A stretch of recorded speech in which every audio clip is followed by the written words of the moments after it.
Shalom. இந்த காலை வேளையிலும் கூட நாம் தியானிக்க இருக்கும் பகுதி 1 நாளாகமம் 27வது அதிகாரம். இப்பொழுதும் கூட நாம் கண்களை மூடி தேவனை நோக்கி பார்ப்போம். அப்பா பிதாவே, உமக்கு நன்றி. இந்த ஆசீர்வதிக்கப்பட்ட இந்த காலை வேளையிலும் கூட உம்முடைய வார்த்தைகளை தியானிக்க வந்திருக்கிறோம். இப்பொழுதும் கூட பரிசுத்த ஆவியானவரே, எங்கள் ஒவ்வொருவரோடு கூட கர்த்தாவே நீர் இடைபெறும் ஆண்டவரே. இந்த வேளையிலும் கூட அடியாளை மறைத்து அப்பா நீங்க ஆண்டவரே ஏசப்பா வெளிப்பட போவதற்காக நன்றி செலுத்துகிறோம். ஆண்டவரே உங்கள் கரத்தில் அர்ப்பணிக்கிறோம். எங்களோடு கூட நீர் வல்லமையாய் பேச போவதற்காக நன்றி செலுத்துகிறோம்.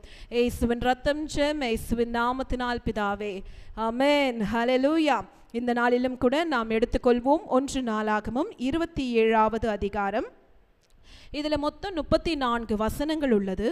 இதை நான் 4 பிரிவாய் பிரிக்கிறேன். இந்த அதிகாரத்திற்கு நான் ஒரு தலைப்பு கொடுக்க விரும்புகிறேன். Think like a king, administrate with God's wisdom. ராஜாவை போல் யோசியுங்கள், தேவ ஞானத்தினால் நிர்வாகம் செய்யுங்கள். ஹல்லேலூயா. நாம் ஒவ்வொருவரும் ராஜாக்களை போல யோசிப்போம். தேவ ஞானத்தினால் கர்த்தர் கொடுத்த ஞானத்தை வைத்து நாம் நிர்வாகம் செய்வோம். ஹல்லேலூயா. இதை நான் 4 பிரிவுகளாய் பிரிக்கிறேன்.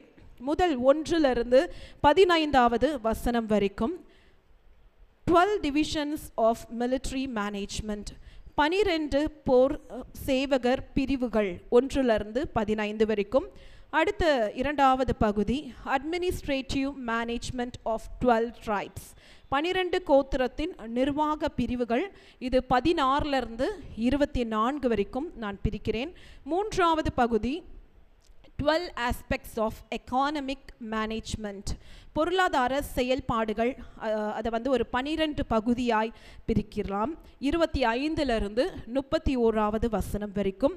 கடைசி 4வது பகுதி 7 pillars of king. ராஜாவின் 7 தூண்கள் யார் யார் என்று நாம் பார்க்க போகிறோம்.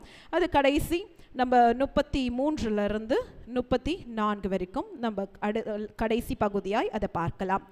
இப்பொழுதும் இந்த அதிகாரத்திற்கு நாம் கடந்து செல்வதற்கு முன்பாக ஒரு சின்ன முன்னுரை கொடுக்க நான் விரும்புகிறேன். இங்கு இந்த அதிகாரத்தில் நம்ம பார்க்கிறோம், தாவீது மிகவும் திறமை வாய்ந்த ஒரு மனிதனாய் எப்படி அவர் நிர்வாகம் செய்ய போகிறார்.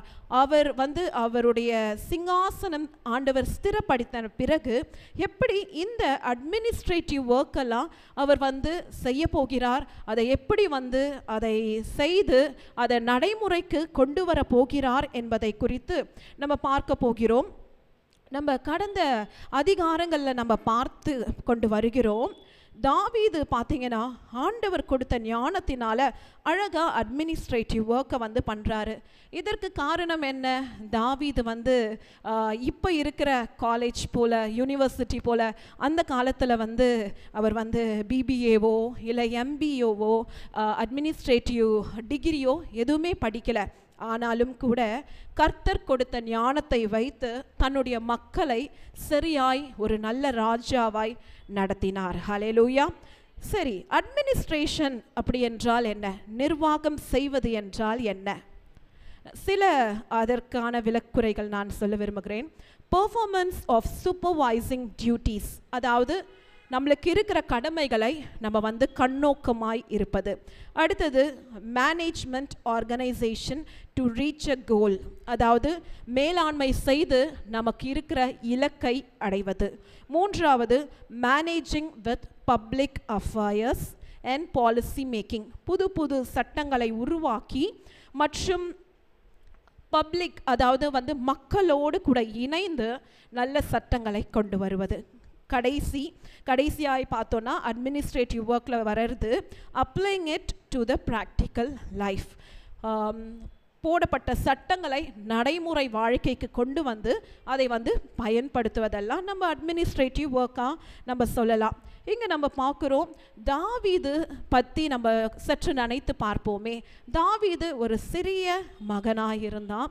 ஒரு சின்ன பையனாக இருக்கும் போது சாமுவேல் தீர்க்கதரிசியை கொண்டு ஆண்டவர் வேத வல்லுநர்கள் சொல்கிறாங்க, ஒரு 17-18 வயது இருக்கும் போது தாவீதை சாமுவேல் தீர்க்கதரிசி மூலமாய் தேவன் அவனை அபிஷேகித்தார்.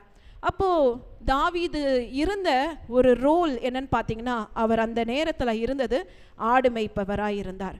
இந்த ஆடு மேய்க்கிற இந்த பையன்கிட்ட எப்படி இவ்வளோ பெரிய ஒரு டேலண்ட், ஒரு ஞானம் இருந்திருக்கும்? இது கண்டிப்பாக நம்மளால் நினைக்க முடியுது. இது கர்த்தர் கொடுத்த ஞானம் தான். ஏன்னா ஒரு சாதாரண ஒரு சின்ன பையனாக தான் ஆடு மேய்த்து கொண்டு தாவீது இருந்தான். ஆனாலும் கூட அந்த ஆடு மேய்க்கிற சூழ்நிலையிலும் கூட அவன் தேவனோடு கொண்டிருந்த உறவு தான் இன்றைக்கு இப்படிப்பட்ட ஒரு பெரிய நிர்வாகத்தை செயல்பட ஆண்டவர் அவனை மாற்றி ஆசீர்வதித்திருக்கிறார். ஹல்லேலூயா. அது மாத்திரமல்ல, தாவீதை தேவன் ஒரு ராஜாவாய் மாற்றி அவனுடைய சிங்காசனத்தையும் ஸ்திரப்படுத்தி அவனுடைய கையில் கொடுத்த பொறுப்புகளை சரியாய் நிர்வாகம் செய்ய தேவன் அவனுக்கு விசேஷித்த ஞானத்தை கொடுத்திருக்கிறாரு. ஹல்லேலூயா. இங்கே நம்ம சற்று யோசிச்சு பார்ப்போமே, இந்த ஞானம்லாம் யார்கிட்ட வந்திருக்கோம்? நான் ஏற்கனவே சொன்னது போல முழுக்க முழுக்க முதலாவது தேவன். அடுத்தது இந்த ஞானத்தை பெற்றுக்கொள்ள தாவீது என்னென்னலாம் பண்ணியிருப்பான்? நம்ம யோசிச்சு பார்க்கலாமே. தாவீது என்ன பிறக்கும் போதே ராஜாவா, இல்லை ராஜாவுடைய குடும்பத்திலிருந்து வந்தவரா? இல்லை, ஒரு சாதாரண ஒரு மனுஷன்தான். ஆனால் அவனுக்குள்ள எப்படி இந்த ஒரு வாஞ்சை வந்தது? அட்மினிஸ்ட்ரேட்டிவ் ரோலை சரியாய் செய்ய வந்த உத்வேகம் என்ன அப்படின்னு பார்த்தா, அவன் அபிஷேகம் பண்ணப்பட்ட பிறகு அவன் ராஜாவை போல யோசித்திருப்பான். அதுதான் நான் ஏற்கனவே தலைப்பு கொடுத்திருந்தேன். ராஜாவை போல் யோசியுங்கள், தேவ ஞானத்தால் நிர்வாகம் செய்யுங்கள். அப்போதுலேருந்தே யோசிச்சிருப்பான், ஆண்டவர் என்னை அபிஷேகம் பண்ணிட்டாரு, நான் எதிர்காலத்தில் ராஜாவாக நான் மாற போகிறேன். என்னுடைய ஜனங்களை நடத்துவதற்கு என்கிட்ட என்னென்ன திறமைகளெல்லாம் நான் வளர்த்துக்கொள்ள வேண்டும், என்னென்ன செயல்களெல்லாம் நான் வளர்த்துக்கொள்ள வேண்டும். ஆண்டவர் இப்படிப்பட்ட ஒரு பெரிய பொறுப்பை கொடுக்க போகிறாரு, அவங்கள நான் எப்படி கரெக்டான பாதையில் நான் நடத்த வேண்டும் என்று சிறு வயதிலிருந்தே யோசிச்சிருப்பார். அநேக திட்டங்களை அவர் போட்டிருப்பார். ராஜா போலவே தன்னை நினைத்து அநேக தடவை அவர் ராஜா போலவே செயல்பட்டிருப்பார். அதனால தான் ஆண்டவர் தாவீதின் சிங்காசனத்தை ஸ்திரப்படுத்தின பின்பு அவருக்கு எந்த பயமும் வரவில்லை. அழகா சரியான நேரத்தில் சரியான அட்மினிஸ்ட்ரேட்டிவ் ரோல் செய்து தாவீது பார்த்தீங்கன்னா ஒரு எக்ஸலண்ட்டான ஒரு ராஜாவை வாழ்ந்திருக்கிறாரு.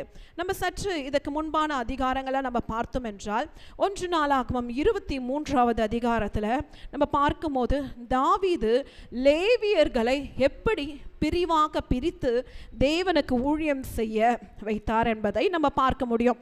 அடுத்தது 24வது அதிகாரத்தில் தாவீது எப்படி ஆசாரியர்களை பிரித்து தேவனுடைய ஆலயத்தில் அவர்கள் தேவனை சேவிக்க வேண்டும் என்பதை பற்றி பிரித்தார் என்பதை நம்ம பார்க்கலாம்.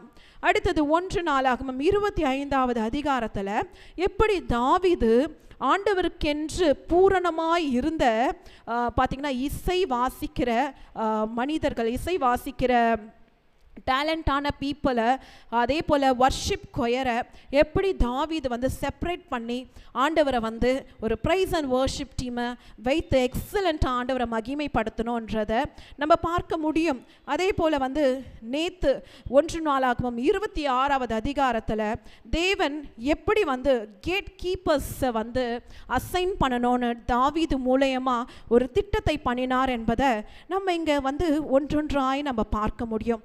இந்த ஞானம் எல்லாம் எங்கிருந்து வந்தது என்றால் பரிசுத்த ஆவியானவரிடத்திலிருந்து. ஹல்லேலூயா. ஒருவேளை நம்ம நினைக்கலாம், நான் ஒரு சாதாரண மனுஷனாச்சே, எனக்கு இப்படிப்பட்ட நிர்வாகம் செய்கிற ஞானம் இல்லையே, நான் என்ன செய்ய வேண்டும் என்று. இதற்கான பதில் யாக்கோபு 1வது அதிகாரம் 5வது வசனத்தில் உள்ளது. உங்களில் ஒருவன் ஞானத்தில் குறையுள்ளவனாய் இருந்தால் யாவருக்கும் சம்பூரணமாய் கொடுக்கிறவரும் ஒருவரையும் கடிந்து கொள்ளாதவருமாகிய தேவனிடத்தில் கேட்க கடவன், அப்பொழுது அவனுக்கு கொடுக்கப்படும். ஹல்லேலூயா. தேவன் இந்த வசனம் மூலமாக நமக்கு பதிலை கொடுத்திருக்கிறாரு. ஒருவேளை நம்ம ஸ்கில்ஃபுல்லான பர்சனாக இல்லாமல் இருக்கலாம், தாவீதை போல இன்னும் அட்மினிஸ்ட்ரேட்டிவ் ஒர்க் பண்ணாமல் இருக்கலாம், நம்மளுக்கு கொடுத்திருக்கிற டாஸ்கை முடிக்காமல் அநேக காரியங்களை பெண்டிங் வைத்திருக்கலாம். ஆனால் இன்றைக்கு எப்படி தாவீது ஆண்டவர்கிட்ட ஞானத்தை கேட்டு பெற்றுக்கொண்டானோ அதுபோல யாக்கோபு 1:5 சொல்லப்பட்டது போல ஆண்டவர்கிட்ட நம்ம ஞானத்தை கேட்டு பெற்றுக்கொள்ளும் போது நிச்சயம் நம்மையும் ஸ்கில்ஃபுல்லான பர்சனாய் திறன் படைத்த ஒரு மனிதர்களாய் தேவன் நம்மை மாற்றுவார். ஹல்லேலூயா. தாவீது இப்படிதான் ஆண்டவர்கிட்ட வந்து ஒவ்வொரு நாளும் ஒரு நல்ல உறவுல இருந்ததுனால தேவன் ஞானத்தை வந்து அவர் பெற்றுக்கொண்டு இருக்கிறாரு. ஹல்லேலூயா. அது மாத்திரமல்ல, நம்ம இதற்கு பின்பாக வந்து தாவீது எப்படி தேவனுடைய வெளிப்பாடை பெற்று அழகாய் ஒவ்வொன்றையும் அவர் பிரித்தார், அதற்கேற்ற வெளிப்பாடுகள் என்னென்ன பெற்றார் என்பதை குறித்தும் நாம் கடைசியில் நாம் பார்க்க போகிறோம். ஹல்லேலூயா. 1வது வசனம் இப்படியாய் போடப்பட்டிருக்கிறது. தங்கள் இலக்கத்தின்படி இருக்கிற இஸ்ரவேல் புத்திரருக்கு வம்சங்களில் தலைவரும் 1000க்கு சேவகரும் 100க்கு சேவகரும் இவர்களுடைய தலைவரும் வைக்கப்பட்டிருந்தார்கள். இங்கு தாவீது வந்து 100 ஒரு டீமை வந்து பிரிக்கிறத நம்ம பார்க்க முடியும். இவங்களாம் யாருன்னு பார்த்தா வந்து மிலிட்ரி கமாண்டர்ஸ், அதாவது மிலிட்ரியில் இருக்கிற எக்ஸலண்டான லீடர்ஸ். 12 பிரிவுகளாய் பிரிக்கிறாங்க. 1 to 15 வசனம் வரைக்கும் நம்ம வாசிச்சு பார்த்தோம்னா இந்த போர் சேவகர்களை பற்றி வந்து போடப்பட்டிருக்கும். இதில் வந்து பார்த்தீங்கன்னா இவர்கள் வருஷத்தில் உண்டான மாதங்களில் எல்லாம் மாதத்திற்கு மாதம் ராஜாவை சேவிக்கிறதற்கு வகுக்கப்பட்ட வரிசைகளின் படி எல்லாம் மாறி மாறி வருவார்கள். அதாவது ஒரு மாதம் ஒரு டீம் வந்து வருவாங்க.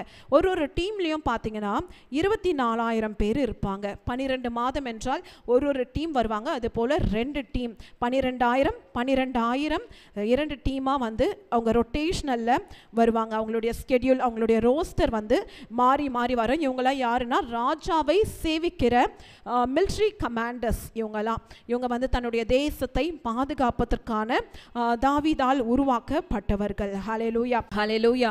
இங்கு ஒரு வருடத்தில் 12 மாதங்கள். அப்போ ஒவ்வொரு மாதமும் ஒவ்வொரு டீம் வந்து இந்த போர் சேவகர்கள் வந்து அழகாய் தன்னுடைய வந்து தேசத்தை வந்து பாதுகாக்க முன் வந்தார்கள். நம்ம இங்கே பார்த்தோம், 1வது மாதத்தில் முதல் வாக்கிப்பின் மேல் சப்தியேலின் குமாரனாகிய ஏஷா பெயாம். அடுத்தது 2வது மாதத்தில் வகுப்பில் யார் வந்தான்னு பார்த்தீங்கன்னா ஆகியோக்னான தோதாயி இருந்தான். அடுத்தது 3வது மாதத்தில் 3ஆம் சேனாதிபதியாய்ந்த யோய்தாவின் குமாரனாகிய பெனாயா. ஆனால் இந்த பெனாயாவுடைய பேர் நம்ம வாசிக்கும் போது எங்கேயோ நம்ம கேள்விப்பட்டது போல இருக்கு இல்லையா? இவன் வந்து பார்த்தீங்கன்னா தலைமையான ஒரு பிரதானியாக இருந்தான். அதாவது வந்து இவன் வந்து ஒரு மைட்டி வேரியராக இருந்தான், நல்ல பராக்கிரமசாலியான ஒரு மனுஷனாக இருந்தான். இவனை பற்றி போடப்பட்டிருக்கிறது. நம்ம இங்கே பார்க்குறோம், இந்த யோய்தாவின் குமாரனாகிய கப்சியேலின் ஊராக பெனாயா. இவன் எப்படிப்பட்ட ஒரு மனிதனாய் இருந்தால் என்றால் செயல்களில் வல்லவனாய் இருந்தானாம். அது மாத்திரமல்ல, யோவாப் தேசத்தில் 2 வலுமையான சிங்கங்களை கொன்றவன் இவன்தான். அது மாத்திரமல்ல, உறைந்த மழையில் கெபியில் உள்ள ஒரு சிங்கத்தையும் கொன்று போட்ட ஒரு மனிதன். அடுத்தது இவனுடைய ரூபத்தை பற்றி இங்கு வேதம் போடப்பட்டிருக்கிறது. இவன் பயங்கரமான ஒரு ரூபமுடைய அந்த எகிப்தில் ஒரு பயங்கரமான ரூபமுள்ள ஒரு மனிதன் இருந்தானாம். அவனை இவன் போய் கொன்று போட்டதும் அல்லாமல் அந்த எகிப்தியன் இடத்தில் இருந்த ஈட்டியை வைத்து இவன் கையில் இருக்கிற தாடியை பிடித்து அவன் கையில் இருக்கிற ஈட்டியே வாங்கி கடைசியில் அந்த எகிப்தனையே கொன்று போட்ட ஒரு பராக்கிரமசாலியாகிய இவனுடைய பெயர் தான் பெனாயா. இவன் வந்து இப்படிப்பட்ட செயல்கள் செய்ததுனால இவன் வந்து 3 பராக்கிரமசாலிகளுக்குள்ளே பேர் பெற்றவனாக இருந்தான். அப்போது தாவீது கிட்ட இருந்தவங்கலாம் பார்த்தீங்கன்னா எக்ஸலண்ட்டான டீமை தான் ஆண்டவர் வந்து உருவாக்கி இருக்கிறார். ஹல்லேலூயா. ஆண்டவர் நம்மளை கூட வந்து ஒரு இடத்துல பிளேஸ் பண்ணியிருப்பார். ஊழியத்தில் இருக்கட்டும், மார்க்கெட் பிளேஸில் இருக்கட்டும், இல்லை நம்மளுடைய வீடுகளில் இருக்கட்டும், நம்ம எக்ஸலண்ட்டான நம்ம வந்து ரோலை நம்ம ப்ளே பண்ணுறோமா? ஒருவேளை இல்லை அப்படி என்றால் ஆண்டவர்கிட்ட நம்ம ஞானத்தை கேட்டு நம்ம பெற்றுக்கொண்டு நம்ம வந்து இப்படிப்பட்ட திறன் வாய்ந்த மனிதர்களை போல நம்ம மாற வேண்டும். நம்ம வந்து என்னால் முடியாது அப்படிலாம் நம்ம சொல்லிக்கொண்டே நம்ம இருக்க முடியாது. ஏன்னா வந்து நம்ம கூட இருக்கிற தெய்வன் வந்து ஞானத்தின் ஊற்று, அவர் தான் ஞானத்தின் ஊற்றே. நம்ம வந்து ஒருவேளை நம்மளுடைய பலவீனத்தை பார்த்து நம்ம சொல்லலாம், ஆனால் நம்ம எல்லாருக்குமே தெரிந்த வசனம், நம்மை பலப்படுத்துகிற கிறிஸ்துவினாலே எல்லாவற்றையும் செய்ய எனக்கு பலன் உண்டு என்று ஆண்டவர் சொல்லுகிறார். ஹல்லேலூயா. வேதத்தின் மூலமாக அப்போ ஆண்டவரை கொண்டு நம்ம பலப்படுத்தி கொண்டு ஒவ்வொரு நாளும் வந்து நம்மளுக்கு முன்பாக வைத்திருக்கிற அந்த கோலை ரீச் பண்றதுக்கு நம்ம ஓட வேண்டும். ஹல்லேலூயா. அடுத்தது 7வது வசனத்தில் போடப்பட்டிருக்கிறது, 4வது மாதத்தின் 4ஆம் சேனாதிபதியாகிய யோவாப்பின் சகோதரன் ஆகிய ஆசகேல். ஹல்லேலூயா. 5வது மாதத்தில் 5ஆம் சேனாதிபதியான இஸ்ராகியான சம்கூத் என்பவன். 6ஆம் மாதத்தில் 6ஆம் சேனாதிபதியாகிய எக்கேசியின் குமாரன் ஈரா. 7வது மாதத்தில் 7ஆம் சேனாதிபதியாகிய எப்ராஹிம் புத்திரரில் ஒருவனாகிய ஏலேஸ் என்னும் பெலோனியன். 8வது மாதத்தில் 8ஆம் சேனாதிபதியாகிய சாரியரில் ஒருவனாகிய சீபேக்காயி. ஹல்லேலூயா. 9வது மாதத்தில் 9வது சேனாதிபதியாகிய அபியேஷர் என்னும் ஆனதோதான். 10வது மாதத்தில் 10ஆம் சேனாதிபதியாகிய சாரியரில் ஒருவனாகிய மக்ராயி என்னும் நெத்தோபாத்தியன். ஹல்லேலூயா. 11வது மாதத்தில் 11ஆம் சேனாதிபதியாகிய எப்ராஹிம் புத்திரரில் பெனாயா என்னும் பிரேத்தோனியான். 12வது மாதத்தில் 12ஆம் சேனாதிபதியாகிய ஓத்னியேல் சன்னதியான எல்தாயி என்னும் நெத்தோனி பாத்தியன். ஹல்லேலூயா. இவங்க எல்லாருமே பார்த்தீங்கன்னா ஒவ்வொரு மாதத்தில் தனித்தனியாய் வகுக்கப்பட்ட போர் சேவகர்கள். இங்கே வந்து தாவீதை சேவிக்கும்படிக்கு, தன்னுடைய தேசத்தை பாதுகாக்கும்படிக்கு தாவீது வந்து எக்ஸலண்ட்டான ஒரு மிலிட்ரி மேனேஜ்மெண்ட்டை வந்து இங்கு வந்து தாவீது செய்கிறாரு. தாவீது பார்த்தீங்கன்னா தனக்காக மாத்திரம் யோசிக்காம தன்னுடைய ஜனத்திற்காகவும் தன்னுடைய நாடு திறன்பட வேண்டும், இன்னும் வந்து பார்த்தீங்கன்னா டெவலப் ஆக வேண்டும் மற்றும் பாதுகாக்கப்பட வேண்டும் என்று இப்படிப்பட்ட சூழ்நிலைகளெல்லாம் உருவாக்கி கொண்டிருக்கிறார். ஹல்லேலூயா. இந்த நாளில் கூட நம்ம வந்து தாவீதை போல நம்ம யோசிக்கிறோமா? ஒருவேளை ஆண்டவர் வந்து நம்மளுக்கு திடீரென்று ஒரு வந்து ஒரு ஆப்பர்ச்சுனிட்டியை கொடுத்து நம்ம கவர்மெண்ட்க்கு சர்வ் பண்ணுறதோ இல்லை மக்களுக்கு சர்வ் பண்ணுறதோ ஒரு வேலையை கொடுத்தார்னா நம்ம இப்படிப்பட்ட அட்மினிஸ்ட்ரேட்டிவ் ஒர்க்கை நம்மளால் பண்ண முடியுமா? ஒருவேளை இல்லை என்றால் இன்றைக்கு ஆண்டவர்கிட்ட எப்படி வந்து என்னுடைய ஜனங்களை நான் நடத்த வேண்டும், ஒரு லீடராக நான் எப்படி நான் ரைஸ் ஆகி என்னிடத்தில் உள்ள மக்களை வந்து நான் நல்ல பாதையில் வழி நடத்த வேண்டும் என்பதை நம்ம ஆண்டவர்கிட்ட நம்ம கேட்டு பெற்றுக்கொள்ள வேண்டும். ஹல்லேலூயா. 2வது பகுதி administrative management of 12 tribe leaders. Hallelujah. 12 கோத்திரத்தில் இருந்த இந்த நிர்வாகத்தை தாவீது எப்படி நடைமுறைக்கு கொண்டு வருகிறாரு, எப்படி வந்து ஆட்களை வந்து அசைன் பண்ணுறாருன்றதை குறித்து நம்ம பார்க்கலாம். இங்கே 16லிருந்து 22வது வசனம் வரைக்கும் நம்ம வாசித்து பார்க்கும்போது இஸ்ரவேல் கோத்திரத்தில் உள்ள தலைவர்களை வந்து எப்படி வந்து தாவீது வந்து வேலைகளை கொடுத்து அவர்களை பிரிக்கிறார் என்பதை குறித்து நம்ம பார்க்க முடியும். 16வது வசனத்தில் நம்ம பார்க்குறோம், ரூபானியாருக்கு தலைவன் சிக்ரையின் குமாரர் எலியேசர். இவங்களாம் இஸ்ரவேலின் கோத்திரத்தில் தலைவர்களாக இருந்தவர்கள். சிமியோருக்கு மாக்காவின் குமாரர் செபாத்தியா. லேவியருக்கு கேமுவேலின் குமாரன் ஆஷாபியா. ஆரோன் சன்னதிக்கு தலைவன் வந்து யாருன்னு பார்த்தா சாதோக். யூதா கோத்திரத்து தாவீதின் சகோதரனாகிய எலிஹூவை வந்து தாவீது யூதா கோத்திரத்திற்கு தலைவனாக ஏற்படுத்தினார். அடுத்தது இசக்கார் கோத்திரத்திற்கு மீகாவேலின் குமாரன் ஓம்ரி. அடுத்தது செபுவேலின் கோத்திரத்தாருக்கு ஒபதியாவின் குமாரன் இஸ்மாயா. நப்தலி கோத்திரத்திற்கு அசரியேலின் குமாரன் எரிமோத். எப்ராஹிம் புத்திரனுக்கு அசரியாவின் குமாரன் ஓசாயா. மனாசேயுடைய நம்ம எல்லாருக்கும் தெரியும், மனாசேயுடைய பாதி கோத்திரம் வந்து கீலேயாத்துக்கு அந்த பக்கத்துலேயும், அடுத்தது வந்து யோர்தானுக்கு அந்த பக்கத்துலேயும், பாதி கோத்திரம் வந்து கானானுக்கு இந்த பக்கத்துலேயும் இருந்துச்சு. அதில் மனாசேயின் பாதி கோத்திரம் பார்த்திங்கன்னா பெதாயாவின் குமாரன் யோவேல் என்ற அவனுடைய தலைமையில் நடந்துச்சு. அடுத்தது பார்த்திங்கன்னா கீலேயாத்தில் உள்ள மனாசேயில் பாதி கோத்திரம் வந்து சகரியாவின் குமாரன் இத்தோ என்பவனால் வந்து வழி நடத்தப்பட்டுச்சு. அடுத்தது பென்யமின் அப்னோரின் குமாரன் யாசியலை கொண்டு பென்யமினுடைய கோத்திரத்தை வந்து தாவீது லீட் பண்ணாரு. தானுக்கு ஏரோகாமின் குமாரன் அசரியேல், இவர்கள் இஸ்ரவேலின் கோத்திரங்களின் தலைவர்களாயிருந்தார். அப்போ தாவீது பார்த்தீங்கன்னா போர் சேவகரையும் எக்ஸலண்ட்டாக பிரிச்சுட்டாரு. 12 கோத்திரம் இருந்துச்சு. அந்த 12 கோத்திரத்தை கூட வந்து எக்ஸலண்ட்டாக ஹேண்டில் பண்ண லீடர்ஸ். இப்போ அவங்களுக்குள்ள ஒரு பிரச்சனை வருது அந்த 12 கோத்திரத்துக்குள்ள. அப்போ வந்து ஒவ்வொரு நேரமும் ராஜாவை வந்து அப்ரோச் பண்ண தேவையில்லை. அப்போ அவங்களுக்குன்னு ஒரு தலைவரை ஏற்படுத்தும் போது இந்த ஜனங்கள்லாம் வந்து என்ன பண்ணுவாங்க, அவங்களுடைய குறைகளை அந்த லீடர்கிட்ட போயிட்டு சொல்லும் போது சீக்கிரமாக ஒரு சொல்யூஷன் கிடைக்கும். இப்போ நம்மளுடைய சபையில், நம்மளுடைய தாய் சபையில் கூட ஒரு சிஸ்டம் இருக்குது, செல் குரூப் சிஸ்டம் இருக்குது. நம்ம எல்லாருக்கும் ஒவ்வொரு ஜபக்குழு தலைவர்கள் இருக்கிறாங்க. அப்போ நம்மளுடைய பிரச்சனைன்னு வரும்போது நம்மளுடைய ஜபக்குழு தலைவர்கிட்ட ஒரு பிரச்சனையோ இல்லை வந்து ஒரு ப்ரேயர் ரெக்வஸ்ட்டோ எதுவாக இருந்தாலும் நம்ம ஜபக்குழு தலைவரை நம்ம அப்ரோச் பண்ணும் போது அவங்க நம்மளுக்காக ஜெபிப்பாங்க, நம்மளுக்காக ஆண்டவர்கிட்ட அவங்க ப்ரே பண்ணி சொல்யூஷனை பெற்று தருவாங்க. அப்படி தான் தாவீதோ எக்ஸலண்ட்டான ஒரு நிர்வாகத்தை, இந்த 12 கோத்திரத்தை வழி நடத்துகிற லீடர்ஸை 16 22 வசனம் வரைக்கும் பிரிக்கிறத நம்ம பார்க்க முடியும். அடுத்தது இங்கே தாவீது மிஸ்டேக் பண்ணதை வந்து மீண்டுமாக வேதம் வந்து சுட்டி காட்டுகிறது. 23வது வசனத்தில் போடப்பட்டிருக்கிறது, இஸ்ரவேலை வானத்தின் நட்சத்திரங்கள் அத்தனையாய் பெருக பண்ணுவேன் என்று கர்த்தர் சொல்லியிருந்தபடியினால் தாவீது 20 வயது முதல் அதற்கு கீழ்ப்பட்டவர்களின் இலக்கத்தை தொகையேற்றவில்லை. அப்போது 20 வயசுக்கு கீழே இருக்கிற ஆண் மக்களை வந்து தாவீது கணக்கெடுக்கல. ஆனாலும் கூட இந்த 24 செருயாவின் குமாரன் யோவாப் எண்ணுவதற்கு முடிக்காதே போனான். அதற்காக இஸ்ரவேலின் மேல் கடுங்கோபம் வந்தது.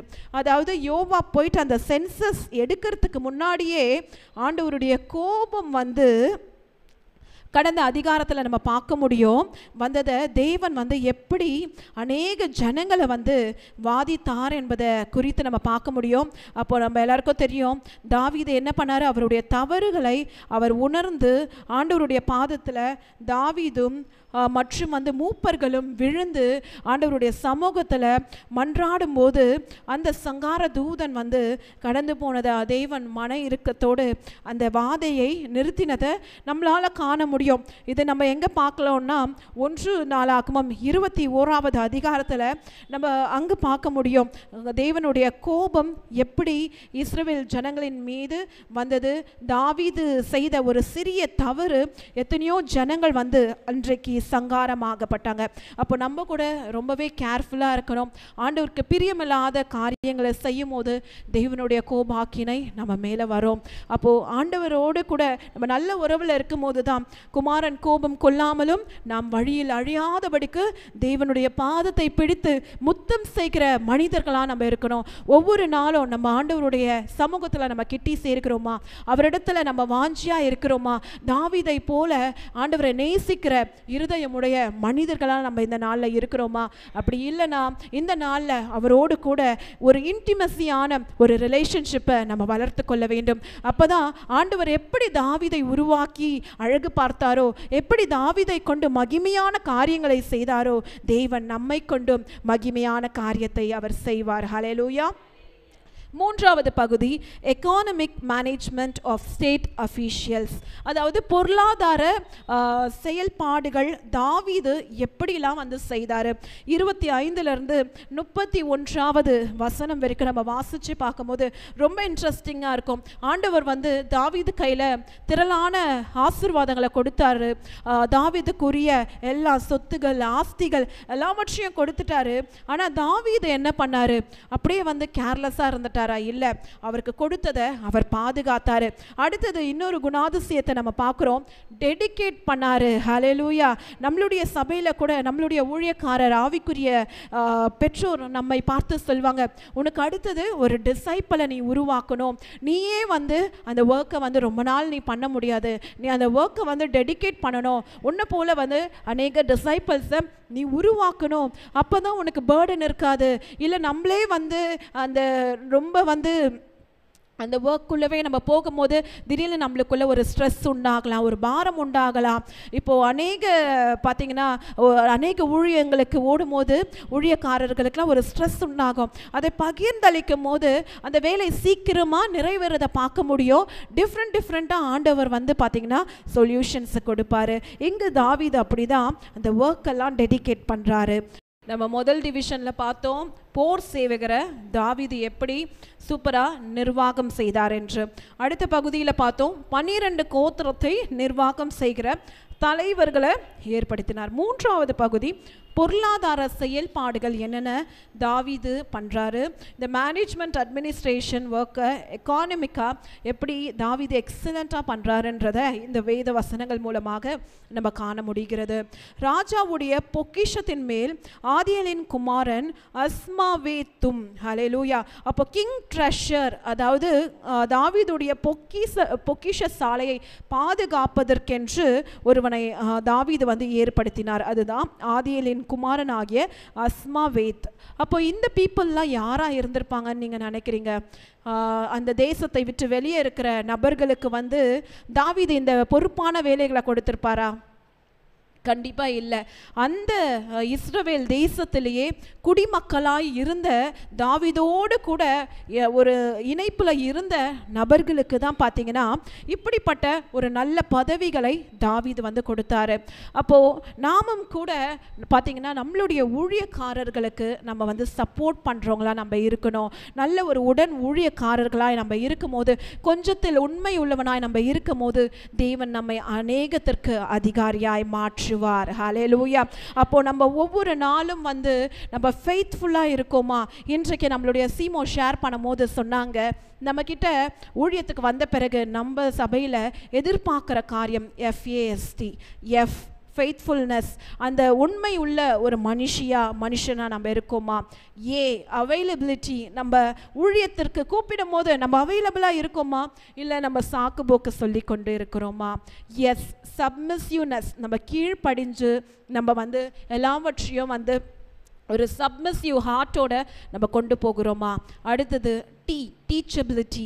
அந்த டீச்சபிலிட்டி நம்ம ஆண்டவர்கிட்ட ஞானத்தை கேட்டு பெற்றுக்கொள்ளும் போது, அந்த கேப்பபிலிட்டியை வளர்த்து கொள்ளும் போது தான் அந்த டீச்சபிலிட்டி நம்மளுக்குள்ள வளரும். அப்போ இப்படிப்பட்ட காரியத்தை தேவனும் நம்மக்கிட்ட எதிர்பார்க்குறாரு. அப்போது இங்கே ராஜாவும் அந்த காரியத்தில் இருந்த மனிதர்களை தான் நிச்சயம் அப்பாயிண்ட் பண்ணியிருப்பார். கண்டிப்பாக ஒரு இர்ரெஸ்பான்சிபிளான பர்சனை ராஜாவுடைய பொக்கிஷ சாலையை பார்த்து கொள்ள வைத்திருக்க மாட்டார். ஒரு எக்ஸலண்ட்டான ஒரு பர்சன்ஸை தான் ஐடென்டிஃபை பண்ணியிருப்பாங்க.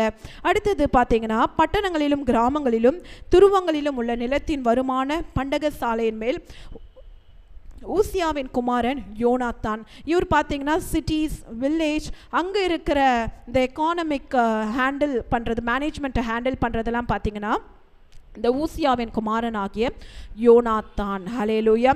அடுத்தது நிலத்தை பயிரிடுகிற வயல்வெளிகளில் வேலை செய்கிறவர்களின் மேல் கேலூப்பின் குமாரன் எஸ்ரியும். அப்போ இங்கே நிலத்தில் அக்ரிகல்ச்சர் லேண்ட் இருக்குது, அதை பயிரிடுறாங்க. எத்தனை பர்சன்ட் அவங்களுக்கு ப்ராஃபிட் கிடச்சிருக்கு, எவ்வளோ ஹார்வெஸ்ட் பண்ணியிருக்காங்க, அறுவடை வந்திருக்கு, ஒரு பெரிய ஆண்டவர் ஒரு ஆசீர்வாதத்தை கொடுத்தாரு. இதெல்லாம் எக்கானமிக்கை மேனேஜ் பண்ணுறவனுடைய பெயர் என்ன? எஸ்ரி. அடுத்தது ஒரு திராட்சை தோட்டம், வினியாடு இருக்குது, அதை ஹேண்டில் பண்ண யாரை தாவீது நியமித்தார்னு பார்த்தீங்கன்னா ராமத்தியனான சீமேயும். ஹல்லேலூயா. அடுத்தது அந்த திராட்சை தோட்டத்தில், ஒரு திராட்சை தோட்டம் இருந்தாலே அது என்ன தரும்? திராட்சை ரசத்தை தரும். அப்போது அதிலிருந்து ஒரு ப்ராஃபிட் வரும். திராட்சை ஒரு பக்கம் அதோடைய குலைகள் விற்றாலும் அதிலிருந்து உருவாக்கப்படுகிற அந்த திராட்சை ரசத்து மேலே கண்ணோக்கமாக இருக்க சூப்பர்வைஸ் பண்ணுறதுக்கு சிப்பியான் ஆகிய சப்திய தாவீது இங்கே அசைன் பண்ணுறாரு. அடுத்தது பள்ளத்தாக்கில் உள்ள ஒலிவ மரம். நம்ம எல்லாருக்கும் தெரியும் ஒலிவ மரம் என்றாலே அது வந்து ஒரு தெளிவான ஒரு எண்ணெயை கொடுக்கிற ஒரு மரம். நம்ம இப்போ கூட நம்ம பார்க்குறோம், நம்ம வாழ்கிற காலகட்டத்தில் கூட ஆலிவ் ஆயில் வந்து தனியாக விற்பாங்க. அது ப்ரேயருக்காகவும் யூஸ் பண்ணலாம், குக்கிங்காகவும் யூஸ் பண்ணுறாங்க. அப்போது அன்றைக்கும் அது நல்ல வந்து ஒரு பொருளாதாரத்தை உண்டு பண்ணுகிற ஒரு மரமாய் அது இருந்துச்சு. அதை வந்து கண்ணோக்கமாக பார்த்து கொள்ள. அடுத்தது முசுக்கட்டை விருட்சகம். இது என்ன முசுக்கட்டை விருட்சகம்? இதுவும் பார்த்தீங்கன்னா வந்து ஒரு டெக்ஸ்டைல் இண்டஸ்ட்ரியில் யூஸ் பண்ணுறதுக்கான ஒரு மரமாக கூட இருந்திருக்கலாம். எப்படி வந்து இந்த சில்க் வார்ம்லாம் நம்ம கேள்விப்பட்டிருக்கோம் இல்லையா, பட்டுப்பூச்சி. அந்த பட்டுப்பூச்சி மூலமாக என்ன ஆகும், அந்த பட்டு துணிகள், அடுத்தது அந்த நூல்கள் எல்லாம் வந்து அவங்க உருவாக்குவாங்க. அப்போ ஒவ்வொன்றதையும் தாவீது வந்து எக்ஸலண்ட்டான அவர் மேனேஜ் பண்ணார், எக்ஸலண்ட்டான பீப்புள் கிட்ட அதை டெடிகேட் பண்ணார். ஹல்லேலூயா. நாமும் கூட நம்ம முன் வந்து நம்ம எக்ஸலண்ட்டாக நம்மளுக்கு கொடுத்துருக்கிற ரோலில் நம்ம ப்ளே பண்ண வேண்டும். அடுத்தது பார்த்திங்கன்னா எண்ணெய் கேதோரியான பால் கனானிலும் எண்ணெய் கிடங்குகளின் மேல் யோவாப்பும். அடுத்தது ஒரு எண்ணெய் ஆலை இருக்குது, அதை வந்து யார் வந்து சூப்பர்வைஸ் பண்ணணும்னா யோவாசும். அடுத்தது சாரோனில் மேய்கின்ற மாடுகள். இங்கே பார்த்தீங்கன்னா டிஃப்ரெண்ட்டாக வந்து தாவீதுக்கிட்ட அநேக மாடுகள் ஆடுகள்லாம் இருந்திருக்கும். அப்போது அங்கே இருக்கிற அந்த சாரோன் ஹில்ஸ் மேலே மேய்கிற ஆடுகளை பார்க்குறதுக்கு ஒரு சூப்பர்வைஸ் பண்ணுறதுக்கு ஒரு பர்சன் அரேஞ்ச் பண்ணுறாரு. அது யாருன்னா அந்த ஊரை சார்ந்த சாரோனியனான சித்ராயும். அடுத்தது பள்ளத்தாக்கு, அதாவது பிளைன்ஸில் கீழே மேய்கிற மாடுகளை பார்த்து கொள்ள அல்தாயின் குமாரன் சாப்பாத்தும். அடுத்தது ஒட்டகங்களையும் ஆண்டவர் தாவீதுக்கு கொடுத்திருக்கிறாரு. இதை யார் வந்து டேக் கேர் பண்ணுறான்னு பார்த்தா இஸ்மவேலியன் ஆகிய ஓபிலும். கழுதைகளை வந்து யார் வந்து சூப்பர்வைஸ் பண்ணுறாங்க, டேக் கேர் பண்ணுறாங்கன்னு பார்த்தா மேரோனாத்தின் ஆகிய எகோதியாவும். அடுத்தது ஆடுகளை வந்து ஆகாரியனான யாசிப்பும் விசாரிப்புக்காரனாயிருந்தார்கள். ஹல்லேலூயா. இவங்க எல்லாரும் யாரு? தாவீது ராஜாவின் பொருள்களுக்கு விசாரிப்புக்காரன். ஹல்லேலூயா. ஆண்டவர் இன்றைக்கு நம்மையும் கூட ஒரு விசாரிப்புக்காரனாய் வந்து ஏற்படுத்தி இருப்பார். ஹல்லேலூயா. நம்ம ஜாக்கிரதையாக கர்த்தர் நம்மளுக்கு கொடுத்திருக்கிற பொருள்களை நம்ம பார்த்து கொள்ளுகிறோமா?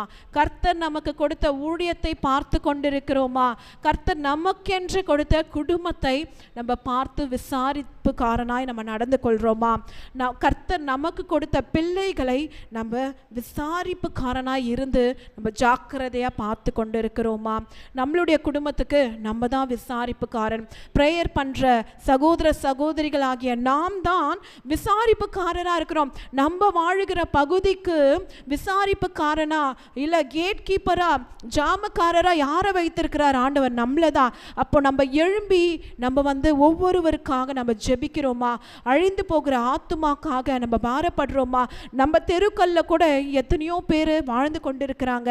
அவங்களுக்காக நம்ம விசாரிப்புக்காரனாய் இருந்து நம்ம வந்து ஜாமக்காரர்களை போல கண்ணோக்கமாய் நம்ம இருக்கிறோமா?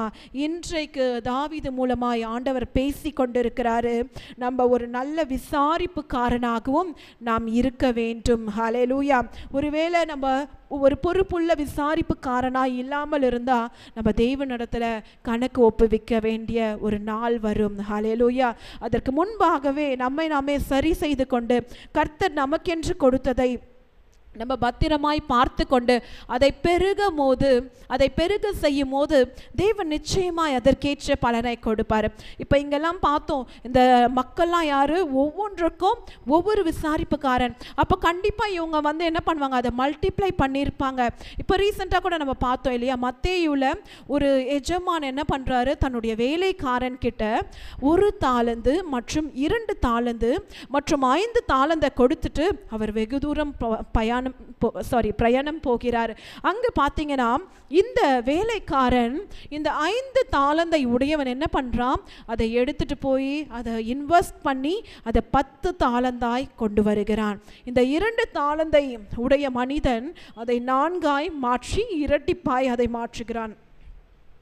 அடுத்தது இந்த 1 தாலந்தை உடைய மனிதனும் என்ன பண்ணுறான்? பள்ளம் தோண்டி புதைத்து வைக்கிறான். அது ஒன்றத்துக்குமே பயன்படாமல் போயிடுது.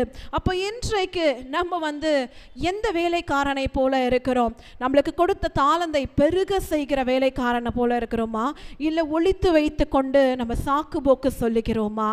ஒருவேளை இன்றைக்கு நம்ம ஒரு நல்ல பொறுப்புள்ள விசாரிப்புக்காரனாய் இல்லை என்றால் நம்ம இந்த நாளில் நாம் பொறுப்புள்ளவனாய் மாற அவசியமாக இருக்கிறது. ஹல்லேலூயா. இது 3 பகுதியை நம்ம பார்த்தோம். எப்படி தாவீது எக்ஸலண்ட்டாக அட்மினிஸ்ட்ரேட்டிவ் ஒர்க்கை பண்ணார்.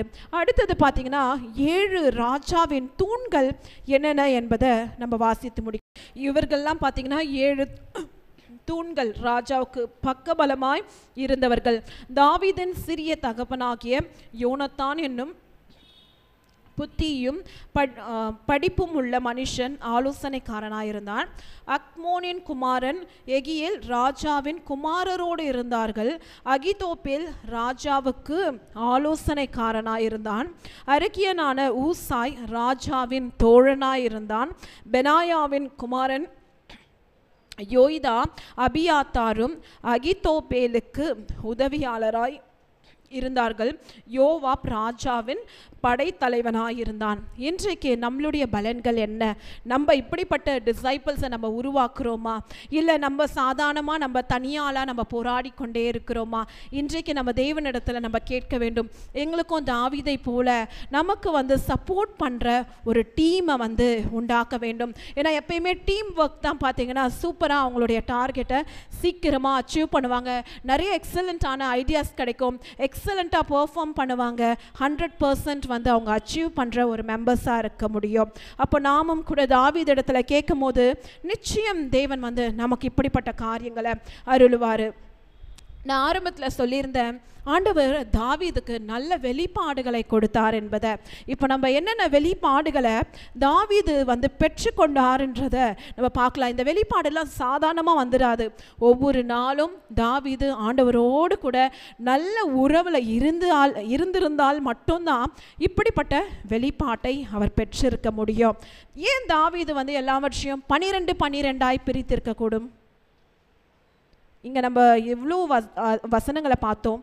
ஃபஸ்ட்டு இந்த மிலிட்ரி டீமை பார்த்தீங்கன்னா 12 மாதத்திற்கு 12 தலைவர்கள், அதாவது ஒவ்வொரு டிவிஷனை ராஜா ஏற்படுத்தினார். அடுத்தது 12 கேப்டன்ஸை பார்த்தோம். 12 கோத்திரத்தை வழிநடத்துகிற 12 கேப்டன்ஸ். அடுத்தது 12 சென்டர்ஸ் ஆஃப் எக்கானமி பீப்புள், அதாவது பொருளாதாரத்தை பார்த்து கொள்ளுகிறதுக்கு 12 நபர்களை ஏற்படுத்தினார். இதெல்லாம் ஏன் 12 வருகிறது? காரணம் என்னவென்றால் ஆண்டவர் தாவீதுக்கு புதிய ஏற்பாடில் நடக்க போகிற சம்பவங்களை வெளிப்படுத்தியிருப்பார். ஹல்லேலூயா. 12 என்பது ஒரு பரிபூரணமானது. ஹல்லேலூயா. நம்ம எல்லாருக்கும் தெரியும், பழைய ஏற்பாடில் 12 கோத்திரம், புதிய ஏற்பாடில் 12 சீஷர்கள். ஹல்லேலூயா. 12 அப்போஸ்தலர்கள். ஹல்லேலூயா. அது மாத்திரமல்ல, வெளிப்படுத்தினல் விசேஷத்தில் நம்மளால் பார்க்க முடியும், புதிய வானம், புதிய எருசலேம், இதற்கு இருந்த கதவுகள் எத்தனை பார்த்தீங்கன்னா 12. ஹல்லேலூயா. 12 ஃபவுண்டேஷன் ஆண்டவர் உருவாக்கி இருந்தார். அடுத்தது பார்த்தீங்கன்னா 12 சீஷர்கள், அந்த இடத்துல இருந்த 12 சீஷர்கள், அந்த சீஷர்கள் பெயர் வைக்கப்பட்ட ஒவ்வொரு கதவு, 12 கற்கள், 12 மார்பிள்ஸ், அதாவது ஒரு மலிவான அது ஒரு கல். அடுத்தது பார்த்தீங்கன்னா 144 கியூபிட்ஸ் அப்படின்னு சொல்லுவாங்க. 12 into 12 144 கியூபிட்ஸ். ஹல்லேலூயா. அடுத்தது ஜீவ விருட்சத்தின் மரத்திலேயே 12 விதமான கனிகள் உள்ள ஒரு மரம் இருக்குமாம். ஹல்லேலூயா. இதெல்லாமே புதிய ஏற்பாட்டின் நிழலாக தேவன் தாவீதுக்கு அருளினார். ஹல்லேலூயா. அப்போ நாமும் கூட தேவனோடு கூட ஒரு நல்ல ஐக்கியத்தில் இருக்கும்போது தேவன் ஞானத்தை கொடுத்து நல்ல நிர்வாகம் செய்கிற திறனை மாத்திரம் கொடுக்காமல் எதிர்காலத்தில் நடக்க போகிற செயல்களை நமக்கு வெளிப்படுத்துவார். ஹல்லேலூயா. அடுத்தது நம்ம இப்போ வாழ்கிற கேலண்டர் பிரகாரம் பார்த்தீங்கன்னா எத்தனை மாதங்கள் இருக்குது? 12 மாதங்கள் இருக்குது. ஹல்லேலூயா. அடுத்தது பார்த்தீங்கன்னா ஸ்பெஷல் பிளெஸ்ஸிங்ஸ். ஒரு நாளில் 12 ஹவர் பகல், 12 ஹவர் இரவு. 12 மாதம். அடுத்தது நம்மளுடைய பூமி சூரியனை சுற்றி வர எவ்வளோ நாட்கள் ஆகும்? 1 year 12 months. ஹல்லேலூயா. அடுத்தது சைக்காலஜி பூர்வமாக பார்த்தா நம்மளுடைய சரீரத்தில் இந்த ரிப்ஸ் இருக்கு இல்லையா, எலும்பு, இந்த சைடில் இருக்கிற எலும்பு, லெஃப்ட் சைடில் 12 ரிப்ஸ், ரைட் சைடில் 12 ரிப்ஸ் இருக்கு. ஹல்லேலூயா. அடுத்தது பார்த்தீங்கன்னா இதெல்லாமே எதை குறிப்பிடுதுன்னா ஆண்டவருடைய ஆளுகையை குறிப்பிடுகிறது. அப்போ தேவன் ஆண்டவருக்கு தாவீதுக்கு அவருடைய ஆளுகையை படுத்தி வெளிப்படுத்தியிருக்கிறாரு. அப்போ இந்த நாளிலும் நாமும் கூட தாவீதை போல நாம் எழும்பி நாம் நிர்வாகம் செய்வோம். தேவ ஞானத்தை பெற்றுக்கொண்டு வெளிப்பாடை பெற்றுக்கொண்டு தேவனுக்காக பெரிய காரியங்களை செய்வோம். இப்பொழுதும் கூட நாம் எழுந்து நின்று தேவனை ஆராதிப்போம். வாருங்கள். ஹல்லேலூயா.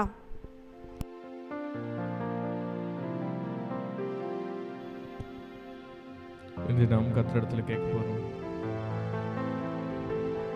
அந்த ஞானத்தை நாம் கேட்க போகிறோம். கர்த்தாவே, எனக்கும் தாவீதை போலப்பா எங்கள் வாழ்க்கையில் அநேக பிரச்சனைகள், அநேக சூழ்நிலைகள், அநேக காரியங்கள் எடுக்குதுப்பா.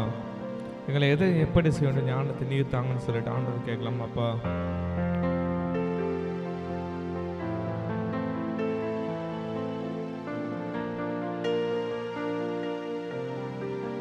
இன்னைக்கு ஆண்டவரை நம்மளை தாழ்த்தி கேட்கலாம். நம்ம வாழ்க்கை நிறைய பிரச்சனைகள், நிறைய ஸ்ட்ராட்டஜிக்ஸ், நிறைய போராட்டங்கள் நம்ம வாழ்க்கையில் சந்தித்து கொண்டிருக்கலாம்.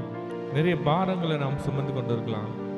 ஆண்டவர் சொல்ற, மகனே, நீ இடத்துல ஒரு ஞானத்தில் குறைந்தார் யாருக்கும் சம்பூர்ணமாய் ஒரு கடந்து கொள்ள கேட்க கடவன் அப்போது கொடுக்கணும்னு சொல்லியிருக்கார் ஆண்டவர். இன்னைக்கு அந்த ஞானத்தை பரிசுத்த ஆவியானவரே நாம் கேட்கலாமா? இருதயத்தை நாம் உணர்ந்தவர்களா? இருதயத்தின் ஆழத்திலிருந்து கர்த்தருக்கு இந்த பாடலை பாடி நாம் ஆண்டவரத்தை நம்ம கேட்க போகிறோம்.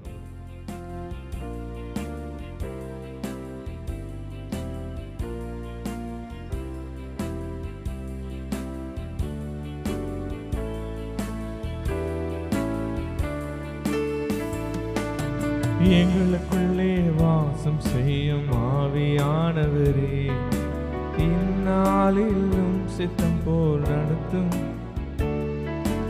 எங்களுக்குள்ளே வாசம் செய்யும் ஆவியானவரே, இந்நாளிலும் சித்தம் போல் நடத்தி செல்லுமையா.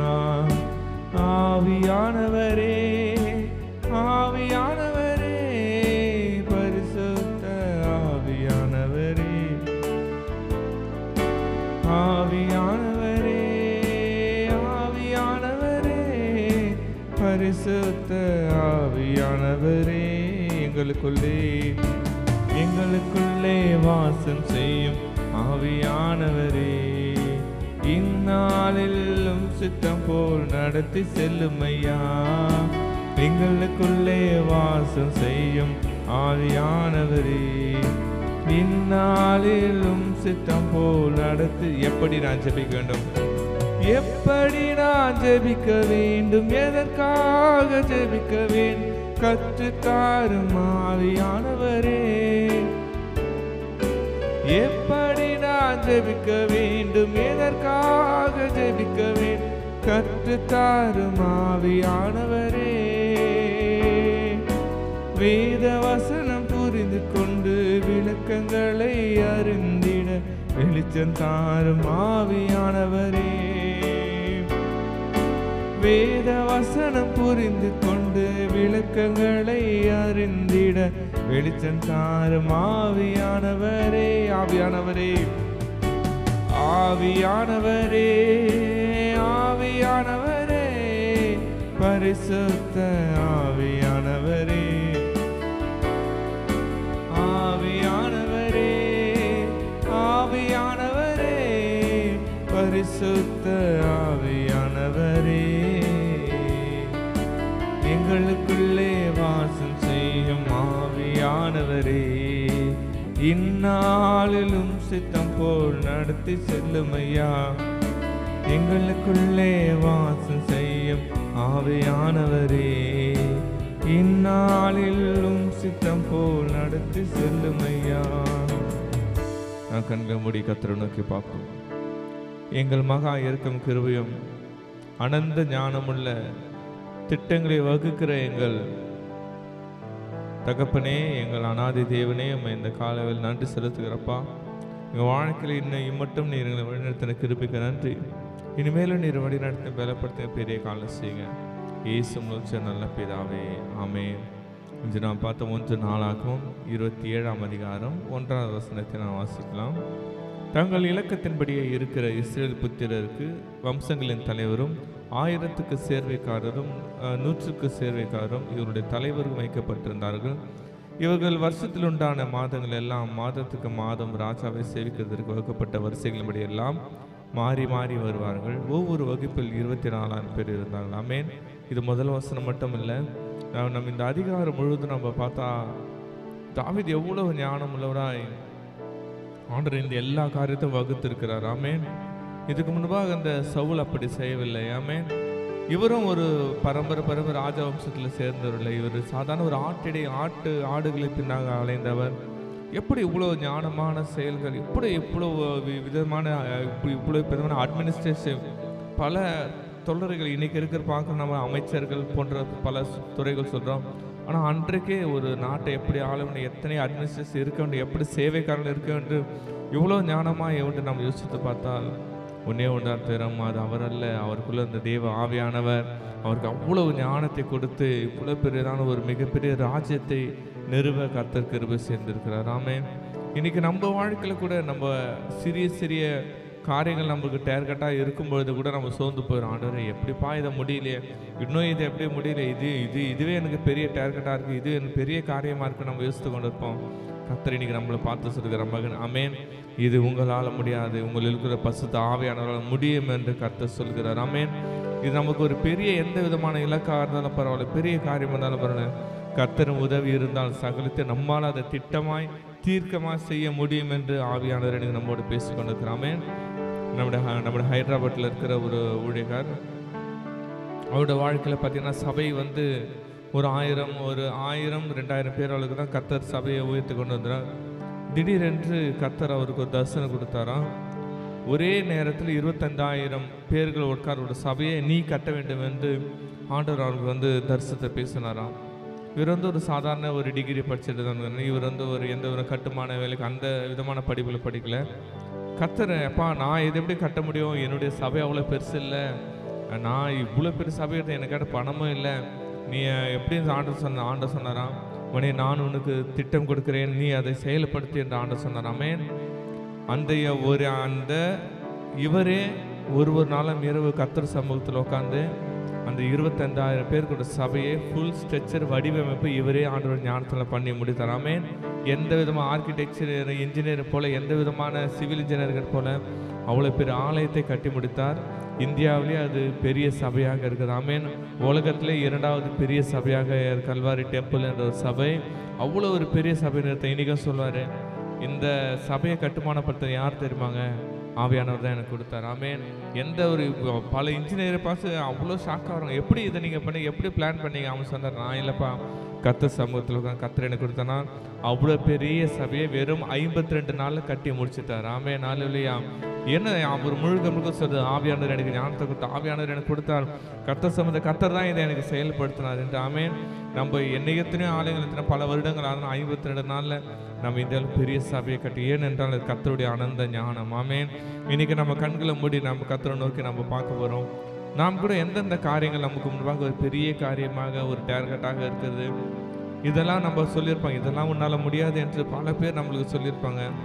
ஆனால் இன்னைக்கு கர்த்தர் நம்மளை பார்த்து சொல்ல, மகளே நீ என்னுடைய பாதத்தில் காத்திரு, நான் உனக்கு திட்டங்களை கொடுக்கிறேன் என்று சொல்லுகிறார். மகளே நீ என்னுடைய பாதத்தில் காத்திரு, நான் உனக்கு தேவையான வழியை நான் போதிப்பேன், நீ அதன்படி நட என்று கர்த்தரடிக்கிற ஆலோசனை சொல்லுகிற தகப்பனாக இருக்கிறேன் என்று கர்த்தரடி சொல்லுகிறார். முடிந்தவர்கள் முழங்கால் படிட்டு நமக்கு எப்போ எந்த காரியம் இன்னைக்கு நம்மளுக்கு ரொம்ப டிஃபிகல்ட்டாக இருக்குது, எந்த காரியத்தை நம்மளால் திட்டம் பண்ணவே முடியல, எந்த காரியத்துக்கு ஒரு சொல்யூஷனே வரல, அந்த காரியத்தை இன்னைக்கு நம்ம கர்த்தரெடுத்து ஒப்பு கொடுக்கலாம்ப்பா. இதுக்கு நான் எவ்வளோ யோசிக்கிறேன்ப்பா, எனக்கு என்னால் அது கிளியரான ஒரு பிக்சரே கிடைக்க மாட்டேப்பா, எங்கே பார்த்தாலும் ஒரு குழப்பமாக இருக்குப்பா, நானும் எவ்வளோ யோசிச்சு பார்க்குறேன், எத்தனையோ மனிதரோட ஆலோசனை கேட்குறேன், ஆனாலும் குழப்பமாக இருக்குப்பா. ஆனால் இன்றைக்கி நான் ஒன்று தெரிஞ்சுக்கிட்டேன்ப்பா, நீர் எல்லா ஞானத்தில் ஞானம் உள்ளதப்பா, நான் உங்களை விட்டுட்டு நான் உலகத்துக்கு முன்னாடி நான் போய் ஆலோசனை கேட்டிருந்தேன்ப்பா, நீங்கள் எனக்கு இனிமேட்டு நான் உங்களை சார்ந்து இருக்கிறப்பா, என் வாழ்க்கைக்கு ஒன்று நீர் தான் எங்களை வழி நடத்துங்கப்பா. நீங்கள் எப்படி நடக்கணும்ப்பா ஆண்டவர், நான் எப்படி நடக்கணும் நீங்கள் எனக்கு போதிங்கப்பா. உமக்காக என் மேல் காத்திருக்கிறப்பா. என் வாழ்க்கையில் இது வரைக்கும் நான் ஏற்பட்ட முடிவுகள் எல்லாமே தோல்வி தானப்பா. நான் இது வரைக்கும் நான் சுயமாக ஏற்பட்ட முடிவுகள் எல்லாமே தோல்வியாச்சப்பா. ஆண்டவர், என் வாழ்க்கையில் எப்படி கட்டும்போது ஊழியத்தை எப்படி கட்டுவதப்பா எனக்குன்னு ஒரு ஜெபக்குழு தந்தீங்க அப்பா. ஆனால் எத்தனையோ பேர் இடையே போயிட்டாங்களப்பா. எனக்கு நீங்கள் ஊழியத்தை கொடுத்தீங்க, ஆனால் அதனால் சரியாக செய்ய முடியலப்பா. எனக்கு ஒரு நல்ல ஒரு வேலையை கொடுத்தீங்க, அதனால் தொடர்ந்து செய்ய முடியலப்பா.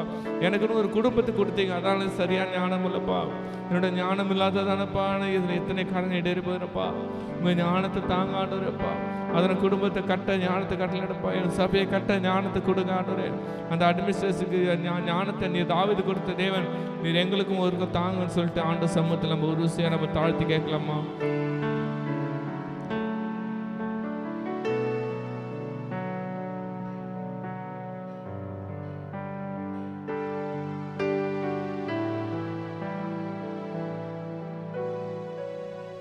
எங்கு செல்ல வேண்டும், என்ன சொல்ல வேண்டும், வழி நடத்தும் ஆவியானவரே. எங்கு செல்ல வேண்டும், என்ன சொல்ல வேண்டும், வழி நடத்தும் ஆவியானவரே. விருப்பம் இல்லாத இடங்களுக்கு செல்லாமல் தடுத்து நிறுத்தும் ஆவியானவரே. விருப்பம் இல்லாத இடங்களுக்கு செல்லாமல் தடுத்து நிறுத்தும் ஆவியானவரே. ஆவியானவரே, ஆவியானவரே, பரிசுத்த ஆவியானவரே. சொல்லமா ஆவியானவரே, கேட்கலாமா? ஆவியானவரே, ஆவியானவரே, பரிசுத்த ஆவியானவரே, எங்களுக்குள்ளே வாசம் செய்யும் ஆவியானவரே, இந்நாளிலும் சித்தம் போல் நடத்தி செல்லுமையா. எங்களுக்குள்ளே வாசம் செய்யும் ஆவியானவரே, இந்நாளிலும் சித்தம் போல் நடத்தி செல்லுமையா. ஆண்டவர் இன்னைக்கு நம்மளுக்கு ஒரு ஆலோசனை கொடுக்கிறார். மகனே, உனக்கு என்ன பிரச்சனையோ அதை நீ உன்னுடைய தனிப்பட்ட டைரியில் எழுதி அதற்காக நீ தினமும் செபி என்று கர்த்தர் இன்னைக்கு நமக்கு ஆலோசனை கொடுக்கிறார். மகனே, என்ன உன்னுடைய தேவைகளோ அதோட டைரியில் எழுதி அதற்காக நீ இதுமாதிரி எனக்கு தினமும் இடத்துல ஜெபம் பண்ணு, நான் உனக்கு ஆலோசனை தருகிறேன் என்று கர்த்தர் இன்னைக்கு சொல்லுகிறார்.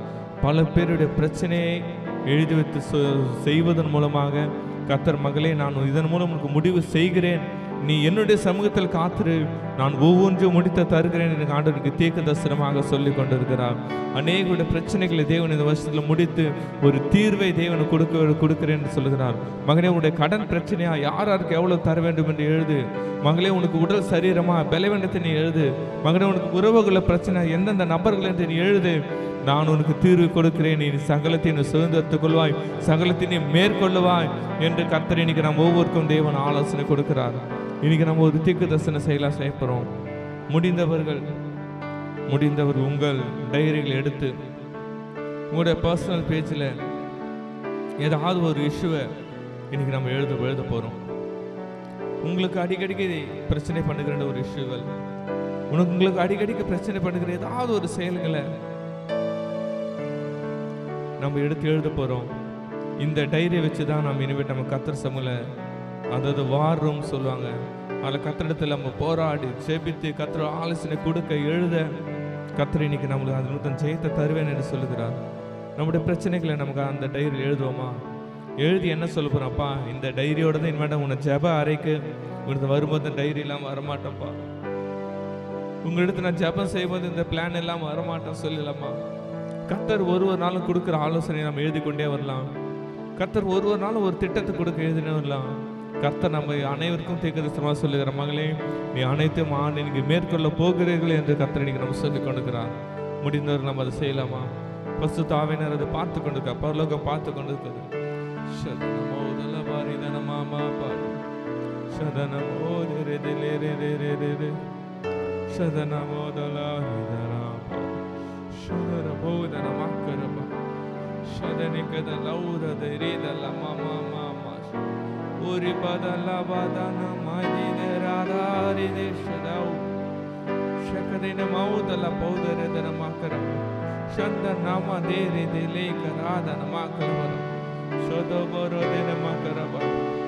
மகனே, நீ பயப்படாதே, நான் உனக்கு போதித்து நீ நடக்க வேண்டிய வழி உனக்கு காட்டுவேன், உன் மேல் கண்ணை வைத்து எனக்கு ஆலோசனை சொல்லுவேன் என்று கர்த்தர் சொல்லுகிறார்.